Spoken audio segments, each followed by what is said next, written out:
Welcome to Clicks and Bricks Podcast. We talk about the entrepreneur mindset. If you get one shot at this, what kind of shot are you going to take? If we forget who we are, they're going to forget who you are. You've got an adversity story that's out of this world. Everything from that Main Street brick and mortar to that billion-dollar manufacturer. Welcome back to Clicks and Bricks Podcast. I am very excited about today's episode. We've got Raj SIngh, who's had 4 exits of his startups, and we're here today to help solopreneurs get started with Soloist.ai. How are you doing today, Raj? I'm doing great, Ken. Great. I'm looking forward to this. Thank you for joining us today. You are a depth of knowledge that anybody out there that's looking to start a business or it's in business has something to learn from some of your journeys, I'm positive. But before we get into any kind of questions and answers, can you just, in your words, tell us a little bit about who you are and some of your endeavors in business? Sure. Yeah, I'm a dad, 2 kids, based in the Bay Area. Been in tech my whole career. Anyone who grew up in the Bay Area saw the .com boom and saw all of that, and it's just like the transformation has been remarkable from pretty early on. I wasn't intentional about it, but loved to tinker with computers. That's what I would do for fun in my teens. Would just take them apart, put them back together, try to build stuff, playing with BASIC, things like that. And realized pretty quickly that I just like to build stuff.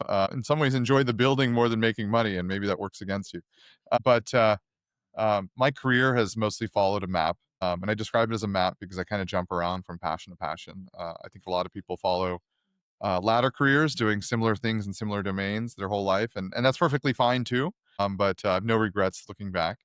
What's interesting about those that often have map careers, they are literally all over the place. And if you do look at things I've worked on, from not dropping out, but effectively stopping my master's to pursue my startup, worked in the file sharing space, later worked in college dating, worked in ringtones, live video before the iPhone era, recipes, calendaring, most recently in meeting summarization. So those things that dial into your Zoom and try to take meetings for you. So it literally has been all over the map. And I would say thematically, the one thing that you would see if you said, oh, what's the common pattern here, is they were all things that I built to solve some personal pain point. Like I wanted to fix something, it was bothering me, like I can fix this, right? And so it's kind of everything always started with some sort of passion. Some of these were successful, they were venture backed, some of them not venture backed, some of them were not successful. It's been a learning journey. I like to tell people what worked yesterday won't work today. The so-called arbitrage window just keeps shrinking. What worked 3 months before may have worked for the next 3 months. Now it's what worked in the last 5 minutes doesn't work in the next 5 minutes. I mean, this is the speed at which tech is moving. So full circle, or fast forwarding to where I am today. My last company was acquired by Mozilla. I'm VP of product at Mozilla, focused on building new products for small business, which I think is very harmonious with a lot of the folks or focus around this podcast. And one of the products I'm responsible for is called Solo, which is an AI website builder for solopreneurs. So 2 years ago, or let's go back, take a step back, and before that, COVID. This is before I landed at Mozilla. I was running my startup. Schools were shut down, and I was like, I wanted to teach kids how to play chess. I was just thinking about ways to maybe keep them occupied.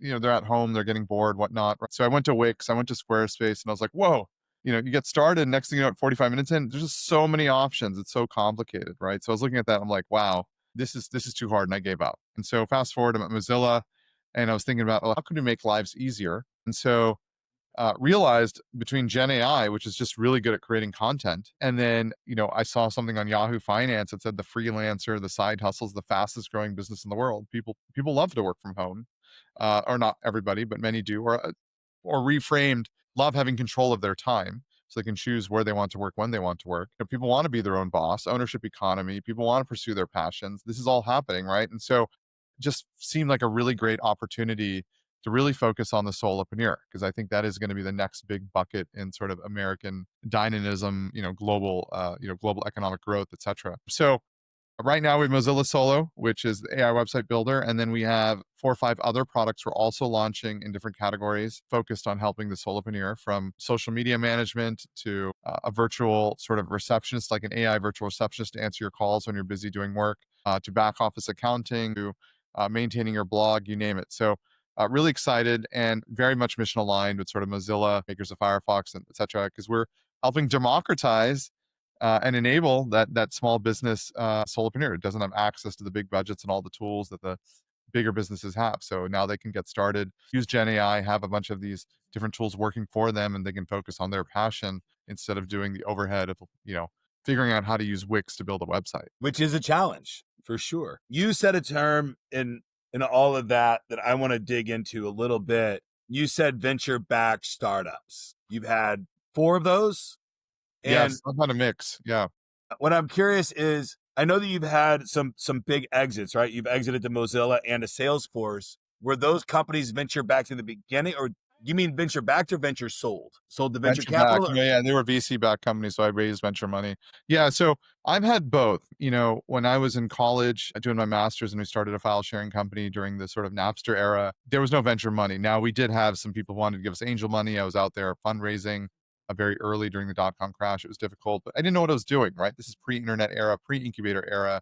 Like, you just didn't have a lot of resources. I went and asked a professor, like, how do I figure some of this stuff out? They're like, oh, go to the Chamber of Commerce and buy this book that'll tell you how to incorporate, right? And it's like, wow, right? And your network was very difficult to build. They had these business plan competitions, and that was like a great opening for us. We wanted business, but you really needed to sort of get in front of the right people. And being at Cal Poly and San Luis Obispo is kind of straddled between two concentrations of where tech was emerging at the time. There's a lot of the music and file sharing community in LA and SoCal, and then the Bay Area in NorCal, where a lot of the Silicon Valley venture, Google was just forming, early Microsoft, et cetera, right? So anyways, as I said, so I've been on both. One thing I will say, raising venture money, whether it's 100K or whether it's 10 million, I've been on both sides. I've done it all. It's very different. The minute you take money, you're on the treadmill. There's expectations. There's a certain speed you have to run at, right? You're there to grind it all the way out. And some things take longer. Some things start slower. Some things you want to have more control. You don't want to feel like you're on that treadmill. So it is something you need to be intentional and deliberate about. I'm fortunately now in a position where I don't really need to raise venture money. If I wanted to pursue another startup, I could self-fund. But I will say some of my best work was when I was just building without the stresses or the fame or people tracking me. Right now, like, people are like, "Oh, Raj, what are you working on? I hear you're working on something." That's overhead, right? It creates expectations. And those expectations are not just what they expect of you, but it's what do you expect of yourself. Psychologically, you're like, "Oh, can I go bigger?" And many times, second-time founders struggle here, where they run through too much analysis paralysis because they don't know how to solve this. Can I go bigger? So they end up not launching anything, right? And they put the carriage in front of the horse when they really they need to just sort of go back to the primitives, go back to the roots, like just start building something they want to fix and solve and just see where it goes. I have some great stories there I can share, some funny anecdotes if you want to dig into that. But yeah, there's a big difference. But yeah, I've been on all sides of this coin, and I've had a mix of success and failure. Absolutely. And you will in business. My personal assumption here, and this is just my personal belief, is I might take the $10 million deal, but I'm not taking the 100,000. You're going to burn through 100,000 cash in a business and really, really fast. And to have that hatchet, cash cliffs are not something I enjoy working towards and figuring out the solution to get out of. I've never found it as a conducive way for me to be productive. I think I wouldn't frame it that way. I think, so again, it depends on the motives and it depends what your goals are, right? Usually if you're raising a few 100K, your intent is not to stop there. Your intent is to get to certain milestones and raise more money. At the end of the day, why are you raising money? Are you raising money to accelerate growth for something that's working? Are you raising money because you need some financial stability and you can't afford to self-fund this, right? Because you don't have another form of income, right? Are you raising money just because you psychologically believe that raising money is some kind of checkbox of validation, right? So one thing that has been really neat, at least in this post-Gen AI era, is at least on that third point, the last one, we've kind of moved past that. It's almost become an anti-pattern, right? Where the sexy company is the one that doesn't raise money, which is amazing because we've been in this mindset for many years within the sort of founder communities that, oh, if you haven't raised money, then you haven't really proven to the outside world.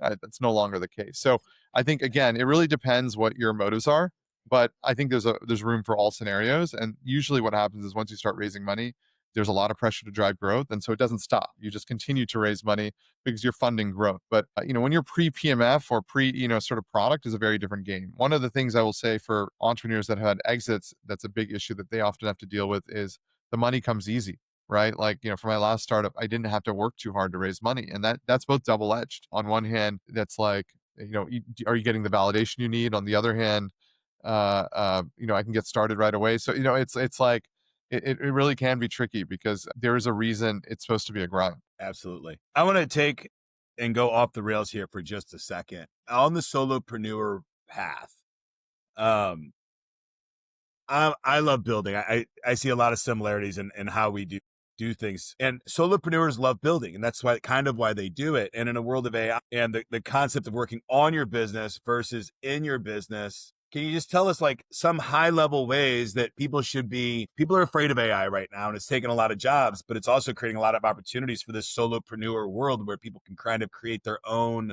lifestyle and workforce. Can you tell us just some tips and tricks that people should be thinking about today in solopreneurship or even micropreneurship, right? Under 5 employees, what they should be looking at in AI to help them throughout their day? I think a good strategy to approach is actually did a talk on Maven called the Super IC specifically on this topic.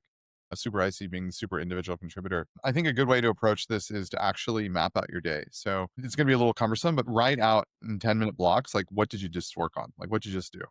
And then take that documented list of things you did that day and actually feed it to the AI and ask like, hey, how could you have assisted me in each of these steps? And this is really so much of the Gen AI unlock is discovery, because you don't even know what you can use it for, and you don't even know how far you can push it. Like I continue to be shocked at use cases I didn't even think about. For example, this past Sunday, I was at Home Depot in the electrical section of Home Depot. Now, the electrical section, for those that haven't been to a hardware store like Home Depot before, basically looks like a very long aisle with like hundreds of little boxes, and each box has like a label on it and has like different conduits and different sizes of screws and nuts and whatever, right? And I'm looking for something very specific, like 6mm sheet metal, this, that, waterproof, whatever.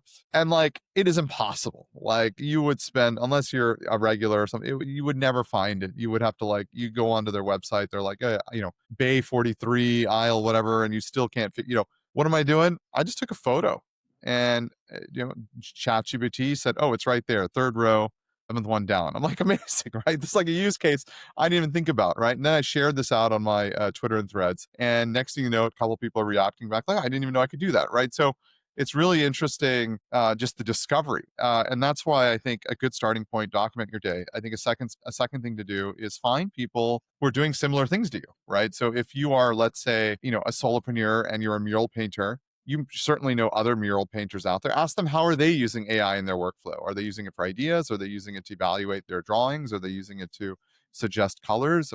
What is it? Are they using it for the project planning, the invoicing, whatnot, right? So this discovery process, it's really about discovery and seeing how other people are using it. Once you sort of discover it, then you just got to go and do it.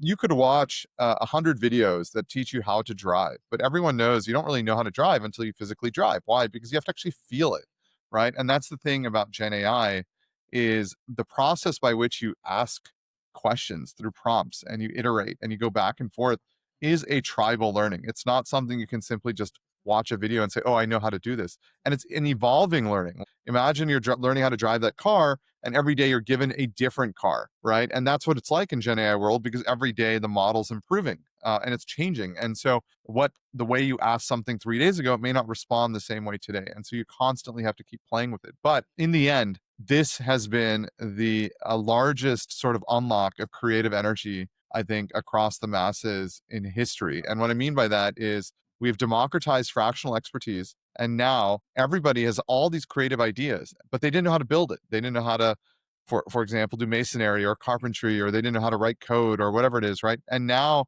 they have something they can ask, and it can help build it for them. And so I think that's just an amazing unlock, because we're unlocking so much creative energy. Absolutely. And on the creative side, I love it. It turns a creative person that only had the skill set for a single modality like writing or photography or art, it unlocks all other kinds of modalities for them to exercise their creativiness in it. But we did a case study the other day. I was working with a client with a super old Cisco that was locked up and we didn't know. And we asked ChatGPT how to do it. And it did research what would have taken several hours of somebody and maybe never have found it in some Reddit post that's stacked way deep that would have taken, hours on Google searches on the 10th pages. And then even then, just a long time inside of Reddit to find that post to help us out. The non-creative stuff is like searching and finding that kind of thing is wildly powerful as well. 100%, and it's always available. I mean, like that. I think that's. I was listening to an interesting podcast. They were talking about AI chat in sales, right? So you visit a website, maybe you engage an SDR, like a sales development rep, and you kind of chat. But people are gravitating towards the AI chat. Why? Because the AI chat can answer all your questions, whether it's technical or business related, right? So it's got ranges of knowledge, and it's always available. And I can say no if I'm not interested, right? When you're dealing with humans, there's a certain level of empathy or whatnot. So I think it's all very amazing. Now, I do have a different perspective. I don't think of it as necessarily replacing jobs. I think we're finding points of efficiency and places we can improve, but these companies are just aspiring to get larger. It's not a question of like, oh, I want to, do more with less. Sure. It's more of a question of like, hey, now that we can do more than less, let's go 10 times faster. Let's go 100 times faster. It's not slowing down their hiring. They're going to even hire even more because they're no longer aspiring to be billion-dollar companies. They're aspiring to be trillion-dollar companies. And that's a Right. totally different game. The way I look at it is, in America, at least, there's a giant job gap at the moment, right? There's lots of jobs that are not filled. And with AI as your partner, I'm not sure of any job that you can't do as a human. If you've got some ambition and you can execute on almost anything, that you can do almost any job in America today with AI. I think, yeah, the way I sort of frame it is traditionally when you look at hiring, you might look at competencies, domain knowledge, a creative execution, things like that. And now I think of it much more like archetypes: high agency, good taste, sensibility, design sensibility, a mindset where they're willing to be humble and recognize they don't know everything, but also wanting to constantly learn. Because now Gen AI is an uplift. I actually, when I presented my discussion on Maven about the Super IC, I actually had the slide where I basically said the normal career path, let's say for a product manager, might be from like PM to senior PM to lead PM to group PM to director of PM to senior, whatever, right? And now with Gen AI, you're getting a 50% boost, right? You can jump this curve where I'm not going to go as far and say years of experience doesn't matter. Certainly years of experience matters, but um, there comes a point where there's a certain amount of agency and product sensibility or whatever it might be, or design sensibility or whatnot, where being in the business for 25 years doesn't make as much difference versus being in the business for 10 years. And so, that's really fascinating thing to see, right? And I think interview loops are going to change. I think the processes, I think everything's changed. Right now, we're going through massive discovery and transformation, and there's a ton of A/B testing happening because I think everyone's sort of figuring this out. Yeah. So let's talk about that for a second. Because I feel like in a lot of ways, people are in gridlock because, I was working on a project just a couple months ago, and I told the person that was trying to hire me to work on the project, like, I don't think the technology is there today, but I think it's 100% there in 30 days from now. Right. And then, so how do you scope on what to work on in this particular time frame when things are changing faster than, not just faster than we've ever seen them before, like faster than we've ever imagined them to change? It's, I've gotten this question a number of times. And I think historically, I've always worked on personal pain points. So I find a problem, it's a passion, I just start swimming and I start building. I call it Jello in motion. It takes shape, little bits fall off, it hardens, and ultimately you land at some sort of shape. And that's kind of what you're building. And, today the fear is, oh, I'm going to build and then I'm going to be disintermediated or disrupted in 2 months, or it's no longer. And that's not going to go away. Like that was the case. They were making the same argument when mobile was released. They were making the same argument when we had the cloud with AWS. They were making the same argument when they started having WYSIWYG tools and development environments that were more turnkey and whatnot, right? And of course, it's even more accelerated now. It's even more democratized. I think the challenge now is really signal noise and how you get reach and customer acquisition. I think we're beyond the era where tech is really defensible. We should assume you know how to build it. We should assume you know how to execute it. But the products still have a soul. They still have an ethos. They still have a design. They have a taste. There's still workflows around it. Yes, I could go to ChatGPT and ask it to write an article for me, but there are products out there that will help me write articles because they have all the workflow and stuff around that. And they're doing great. And those companies are making money, right? So on one hand, I think that's a mindset that makes you kind of is intentionally like propagated, let's say through the press or whatnot, to deter you from building or to create this sort of fear or uncertainty. But I really think you need to reframe that thinking and think more like, okay, what is something I'm passionate about? Maybe I just want to build a better calculator. Fine. go build it, right? Like, you will find the market. Trust your product instinct. If you have good instincts, you'll figure out and navigate. And of course, we always know where you start's not where you're going to end anyways. You're going to build something vastly different. But as you enter the category, you're going to learn a bunch and you'll figure out how to make money. Absolutely. I love it. So work on the things that you're passionate about, the problems that you're passionate about solving. Yes, 100%. And that's it. And that's how I approach it, right? I do know, if you look at a lot of like traditional, let's say, product management guidance, it's like, don't work on your own, or you can work on your own pain points, but go do customer discovery and customer interviews and like understand their pain points. Maybe I'm on the other side of that coin. Like, I think the thing I really like about working on my own pain points is I have such deep empathy of the pain because I experience it. Like, I need to fix this for myself. And I tend to believe that if I can fix this for myself, if I can find 10 more people, then I can find 100, then I can find 1,000. Certainly, I've had startups that have ceilinged out in the thousands, right? Maybe it wasn't big enough, but that's okay, because so many people never even get past the idea. So you've built some very, what I would call, objective software packages, calendaring, web builder. There's not very much subjectivity to those particular software packages. When you're working on that problem, and maybe this is just a selfish question for myself because I have this problem in a massive way, how do you prevent scope creep from coming into play, especially now in a time of AI, to where, I can just add that feature. It'll only take me a week to get that feature added because I have AI now. It's almost, for somebody that likes to run in a lot of different directions, it's challenging to stay focused on the path that you're on. What tricks do you have to stay in scope for the project you're currently working on? Yeah, so I just did this crazy Twitter thread because somebody asked me the other day a question that I had never been asked before. It's like, how do you do product strategy? So I just posted this thing. Maybe I'll share the link offline. Few things I'll highlight here. One, I tend to ignore the competition. Once I sort of have an idea of what I want to build, I stop looking at the competition. It creates noise. It defocuses you. You have to have conviction. Products that simply copy what everyone else is doing will end up you'll end up having a product with a lot of settings. I call it like the old school Microsoft product. It has no soul. It has no ethos. It's trying to be everything to everyone. And those products often don't fail. That's usually a mediocre outcome, right? We're looking for step functions. We're looking for great outcomes, not mediocre outcomes, right? So that's sort of one. Two, when I approach a problem or think about a product, I usually think very much like, what are the differentiators, right? And then everything else doesn't matter. And this can sound crazy, but like, can I go build a house without a garage? Because that's not a differentiator for me, but the kitchen is going to be 2/3 of the house, right? That's crazy idea, right? But like, if you have strong conviction around that, that's what I mean. Like, lean in on the differentiator and everything else can be subpar. I've always done this with my products, right? So when I built my calendar product, which was a smart calendar, it was a mobile app that would help you prepare for your meetings. I realized this was much more about meeting preparation. So I said, you know what? We're going to launch this without ad event. You could not create a calendar event through our calendar app.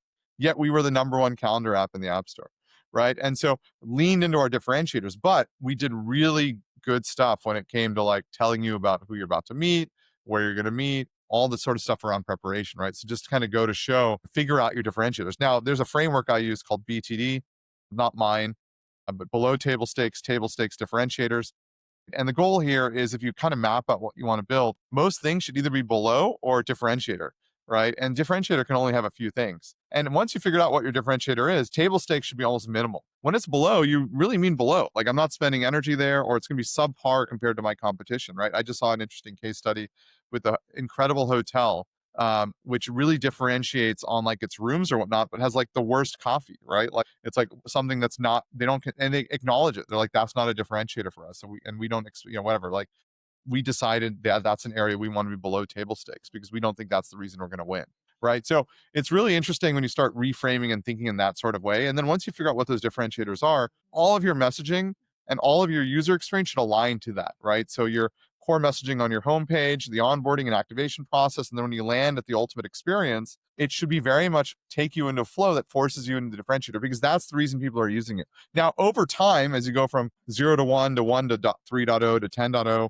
right, you're going to start layering in more things, right? And that's where you can start saying, okay, you know what, I want to be table stakes here, or we need to build that. It's really, really about reframing your thinking and saying, focus on your differentiators. I love it.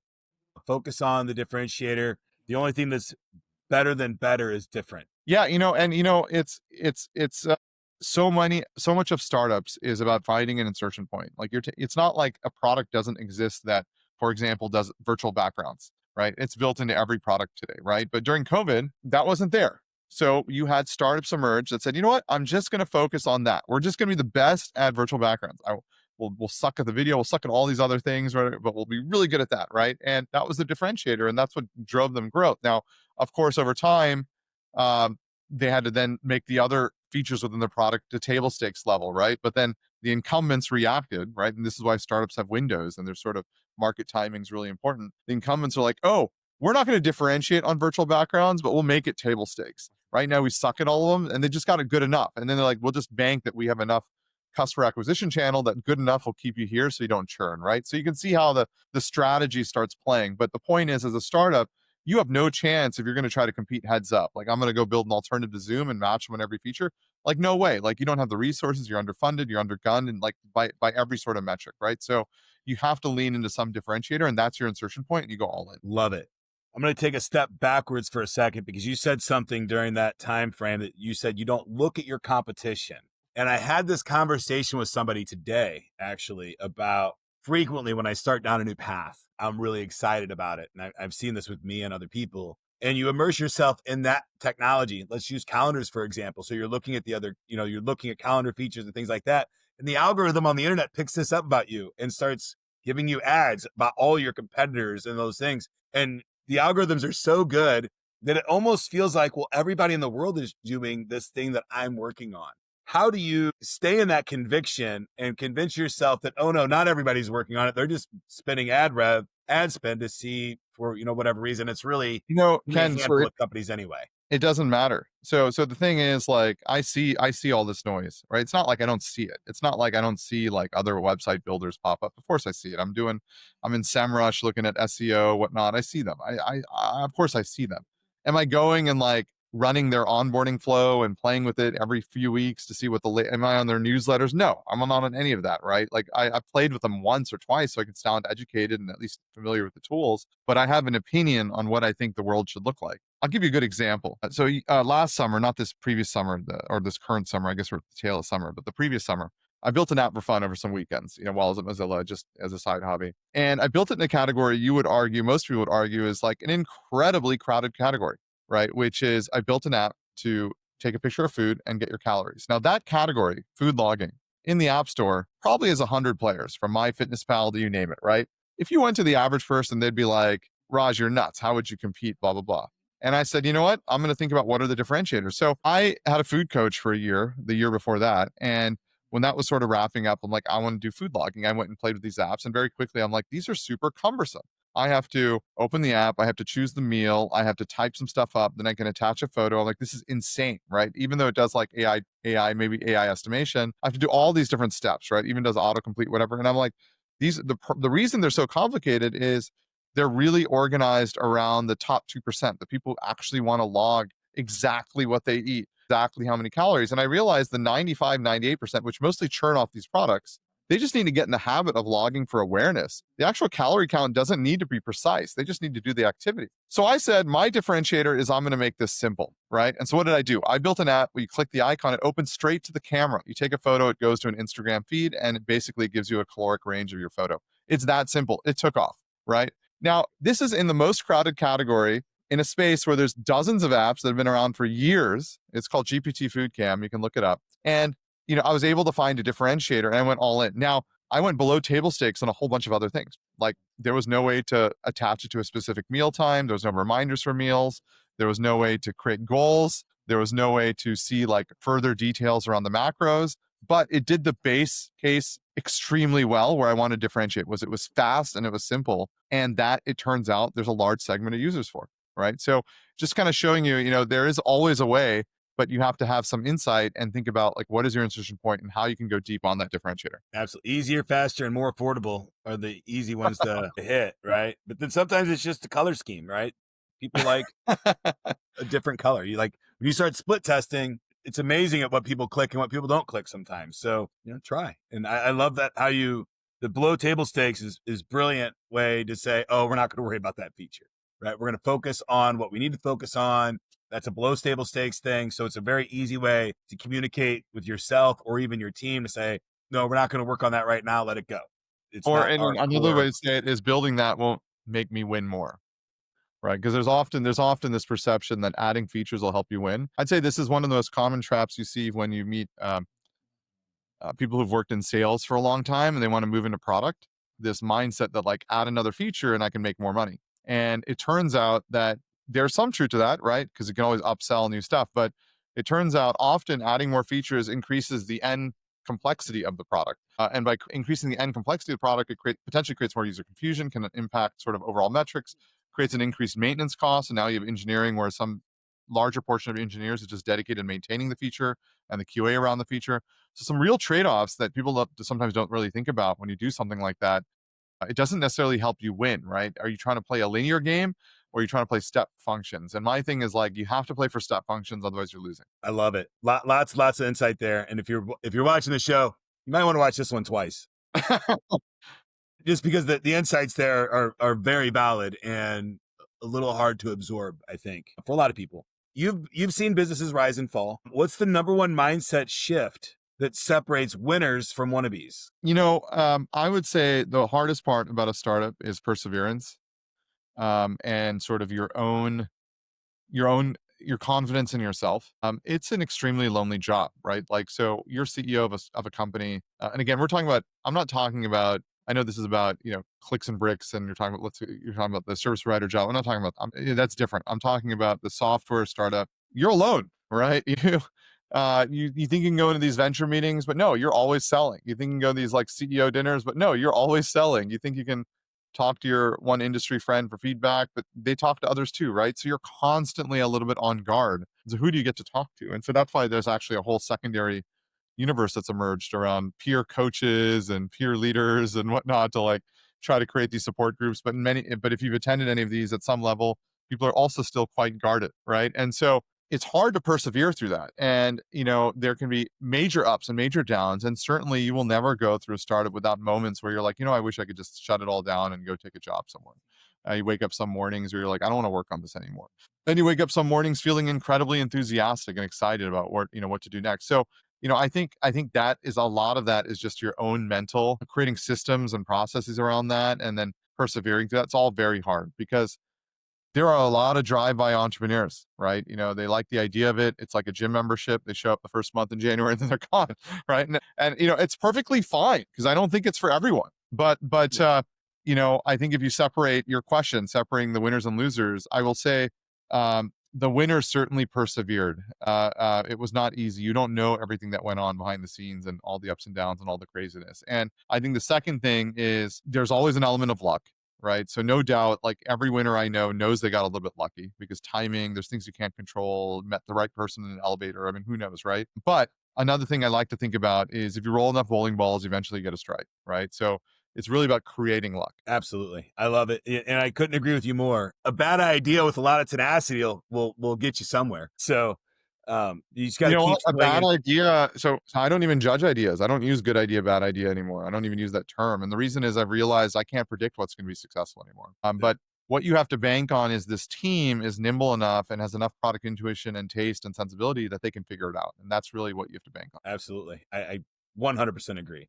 Tell us about a time that you bet big on something and it didn't go as planned. And what was your takeaway from it? I mean, I don't know if I'd bet big, but to me, the one thing that you don't get back is time, right? So you can lose money, you can make money, but time is something you don't get back. You get older, right? And you can get more tired and whatever, right? And that's time taken away from family, from your kids, from your hobbies, from whatever else, right? Because when I'm in startup mode, I may physically only be around 40, 50 hours a week or whatever, but like mentally, I'm like thinking about work all the time, right? I could be having a conversation at a birthday party, my kid's birthday party, I'm actually thinking about work in the back of my head. It's a constant low-hanging level of stress. I would say in each of my startups, there's been moments I've given up a lot of time. I would say some of my biggest regrets around that are places where I probably didn't take enough risk, probably was too conservative, could have gone bigger. Or sold too early. I talk about the 4 emotions after an exit. You have relief on the day of because after your startup is acquired, you have relief because you just went through the crazy closing and legal, and that process is just so stressful. But you immediately enter regret. You're like, why did I sell this? I could have gone bigger. I could have made this larger, right? And then you go into enthused, where you're like, energized, where you're like, oh, I'm going to make this the best acquisition they ever had. And then you realize you're now within a bigger machine, and you go into apathy and acceptance, where you're like, okay, I can't make the change I want to make anymore. So I think I'm not pointing to any specific example. I'm not trying to dodge your question on purpose, but I think each one of my startups has some shape and form of that particular emotional journey. And that's not even talking about the emotions. That's post sale. The emotions pre-sale, like, I can recall a time where I got a phone call and said, "Hey, we're going to be making an offer on your company, and this is what it is." And I knew I was going to accept it. And, I had to call my wife, like, I don't even understand the emotions that I have right now. Like fear and excitement and Oh, pride and all these different every day, things but just that's rush through you. every day, right? Like I've had moments where I had a senior person saying they're leaving the company, 30 minutes before I have to go into all hands, right? And so like it's like you have to be able to spin up a positive, I'm very authentic when I present. At the same time, you have to have some sort of positive energy, right? So you're dealing with this stuff, right? I've had fundraising that got signed that once that didn't get wired. It seems like unless you've been through that once, you have not a true entrepreneur, right? That's it's because that's such a rare occurrence, right? I've had offers that have been verbal that didn't translate. I've had sales for large enterprise contracts that got pulled out last minute. Over time, you realize that these ups and downs are constant, and that's why I hate to say it. Many founders who've been doing this for a long time, they do become sociopathic at some level, and the reason is because the highs and lows are so frequent and so high and so low that you become emotionally immune. Where there's almost nothing I haven't seen, and it just doesn't mentally affect me anymore. I've noticed that the word done or completed means something completely different to an entrepreneur than the rest of the planet. Yeah, that's true. Right? Like it's not done until the contract's signed and we have the money and it's cleared the bank and the product's been turned over Yeah. and right. Like it's Clear the bank for sure, right? Sometimes it doesn't clear the bank. I've experienced that too. sometimes it comes back out. Like they can do chargebacks on credit cards, right? So while everything that you can imagine in business will happen to you, and then take another 20% of stuff you've never imagined could happen to you, and that will happen to you as well. Raj, what's one belief about success that you had to unlearn the hard way? Once you have any success, it's not, human psychology. You always think other people are thinking about you and people care about you, are looking at you. But the reality is most people are like the number one viewer of your LinkedIn profile is yourself, right? That is such a sad state of affairs, but it's the truth because that's human psychology, right? We're the most vain, right? And so once you have some success, you have this mental perception like you have to go bigger. I alluded to this earlier on. And you put that pressure on yourself, but nobody else really cares. Like nobody else, like maybe they think about you in the moment here and there, but for the most part, you're just like, the person they kind of see once in a while, right? Like they get food with or they grab a beer with or whatever, right? So I think I forget your original question, but I do think one of the things you have to unlearn once you're successful is not to forget how you used to build when nobody knew who you were and you were just kind of that random dude, building in a closet, and people like, oh, whatever, discounting you, whatnot, because that kind of goes away. That once you start getting followed and tracked, you can't do anything with that enormous pressure of the public, and that pressure doesn't actually exist. It's all manufactured in your brain. That's the thing, right? And so I think that's something you have to unlearn. Like you have to just get back to having fun again. Yeah, I think something that has helped me realize that is, I talk to people pretty regularly and I ask them, and there's a lot of people that don't know who Gary Vaynerchuk is. A lot of people that don't know who he is. And I'm dumbfounded, like, oh, how do you not know who he is, right? And I wrote a book with Kevin Harrington from Shark Tank. And I think when I say that, people should just know who he is, and they don't. And I'm like, oh, okay. So it doesn't matter how popular you are. You could literally be on hit TV shows and still people don't know your name, right? So to your point, we're not special. Just keep grinding and do your own thing. And if somebody follows you, they follow you. And that's a good thing. Raj, what's the strangest strategy you've ever tried or seen someone try to grow a business, and did it flop or fly? I feel like all my answers have not been specific. They've been generalizations. Uh, I'll give you a specific example because I feel like I should do something specific. I wouldn't call it the strangest, but I had my recipe app. My co-founder's wife loved to cook. I didn't actually like to cook. And this notion of like you start at point A and end up at point C.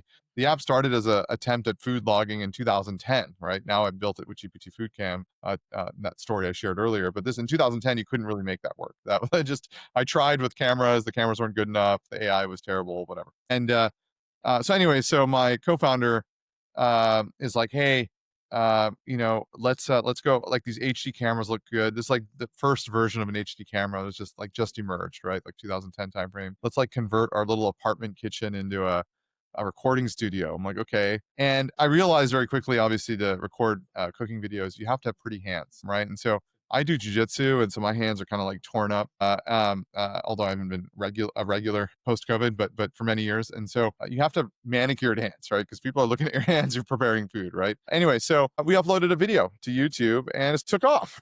Next thing you know, uploading more cooking videos, had this huge cooking channel, and that helped drive growth for our recipe app on Android at the time. And it turns out, and YouTube at the time, just to be clear, was like relatively new and people were discovering use cases, but it turns out cooking has become a massive segment for YouTube, right? And people love watching cooking videos, and Netflix has created an entire ecosystem of reality shows around cooking. Cooking is great. People love food, right? Food is like this universal cultural bond. So I think I wouldn't call it strange, but I definitely, in the spirit of giving a specific example, because I've been generalizing so much, just sharing a growth tactic that was used to grow a recipe app 15 years ago. Wonderful. I love it. When you hit burnout or lose momentum, how do you reset and get back in the game? So, especially without jujitsu now. Yeah, those are two different things.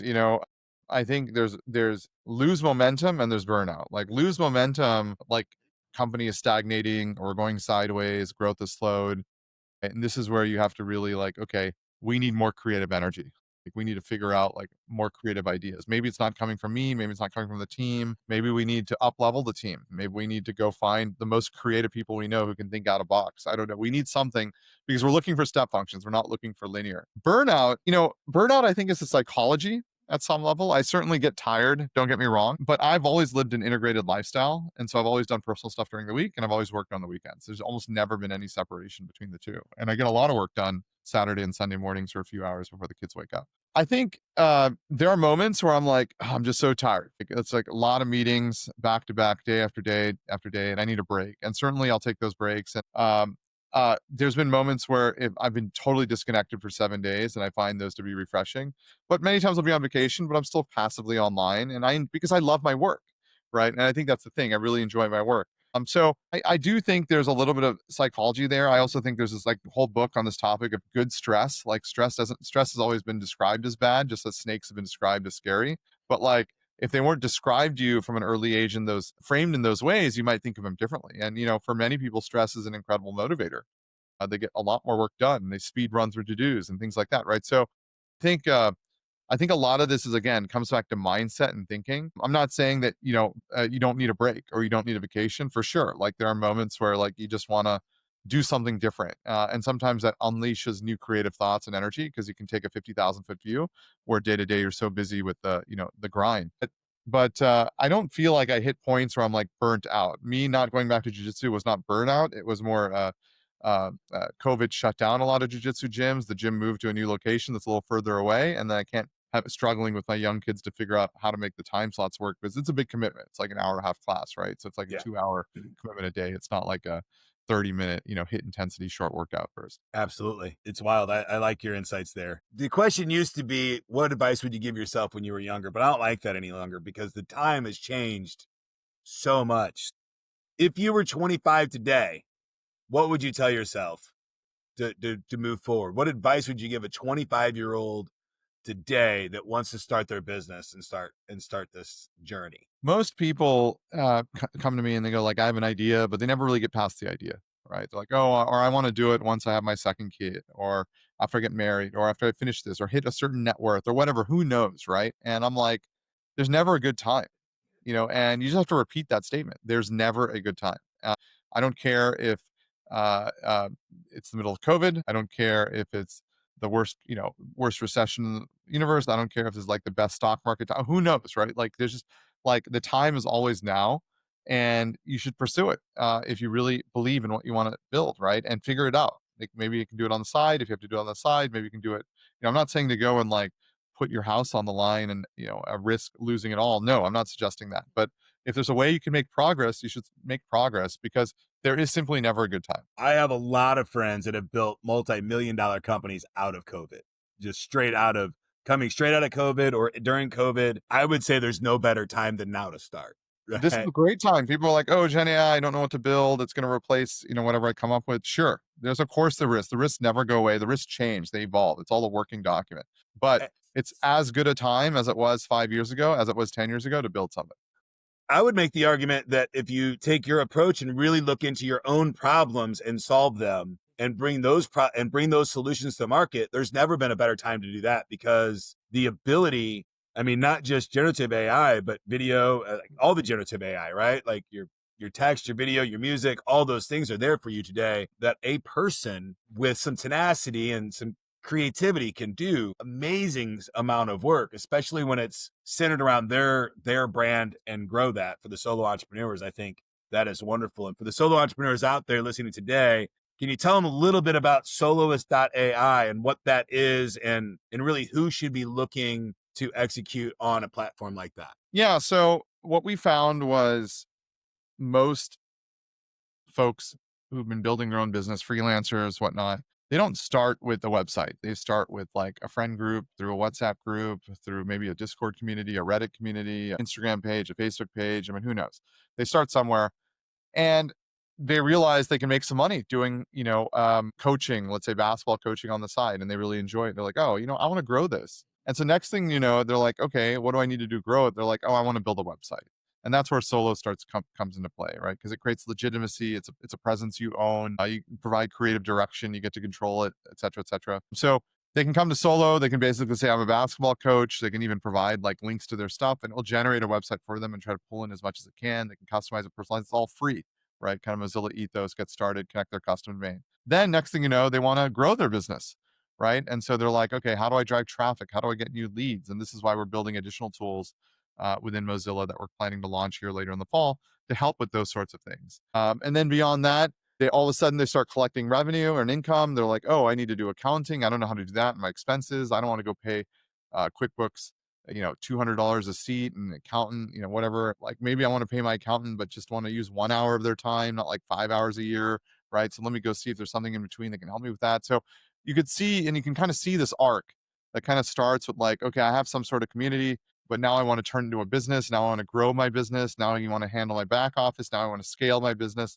And so we're trying to hit each of those parts within the journey. That's wonderful. And you're trying to step them through that journey instead of just saying, here's a big bundle of software, have fun. Correct. Yes. Correct. Yeah. Absolutely. Because the job to be done is ultimately to grow my business.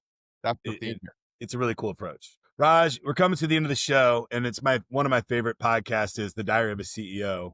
And I'm going to pull a question out of here, and I do not know what it is. Are you ready? And I'm going to need a specific answer here. This question is from Steve Peters. If you could give one piece of advice to yourself at the start of your life, what would it have been? Start of my life? The start of your life. Invest in the stock market. That's probably what it would have been. Just like throw it all in there. Don't buy a home. Don't buy anything. Just throw it in there, or throw it in Bitcoin. Don't sell your Bitcoin, dummy. Yeah. Absolutely. Mine would just simply be, everything's going to be okay. And if you're listening and you want to join in on this conversation, what advice would you have given yourself if you could go back at the beginning of your life and tell yourself one piece of advice? What would that be? Raj, thank you for your time today. I appreciate you. Thank you, Ken. Thank you for the conversation. Take care.